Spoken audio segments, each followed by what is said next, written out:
Must be লাগবে। তখন আপনার কে জানি, আপনার তো 3 লাখ নিড নাই। 1 মাসের ভিতরে যদি 3 লাখ লাগবে, এগুলো তো কোনো নিড নাই আপনার। 2 মাসের ভিতরে 6 লাখ লাগবে, এগুলো তো ফরজ কিছু নাই। আমার উপরে ফরজ হয়ে গেছে। এখন আপনার থেকে বেশি ফেরেশানি কার? আমার। কোন ফেরেশানি হয়ে আমি ঘরে বইতাম, আমার করা লাগবে খাম, ঠিক আছে নাকি? আর খামর লাগি তো অলরেডি সুযোগ আছে, আল্লাহ আমার এই সুযোগটা দিয়েছেন। আমার কাছে অপরচুনিটি আছে, আমি কি দাওয়াতাম? আমি অন্তকে খালি জাস্ট মেহনত করে টাকাটা লিয়ে যেতাম। এখন ফ্রিল্যান্সারে কাম জানে, ফ্রিল্যান্সারে কাম জানে।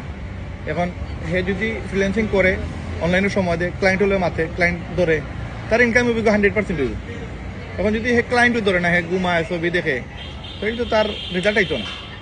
তো সেম আমরা অলরেডি মানে অলরেডি আমরাও ফ্রিল্যান্সার, আমরাও বিদেশি কোম্পানি নিয়ে কাম করাম, আমরাও ক্লায়েন্ট নিয়ে কাম করাম। আমার কাছে কোম্পানি বালা, আমার কাছে ইনকামের সোর্স আছে, ক্লায়েন্টের অভাব নাই। ফ্রিল্যান্সিং যারা করে এর কাছে ক্লায়েন্ট নাই, অনেক কাছে ইংলিশ মারতে পারে না। আমার ক্লায়েন্ট সারা বাংলা, ক্লায়েন্ট ইংলিশ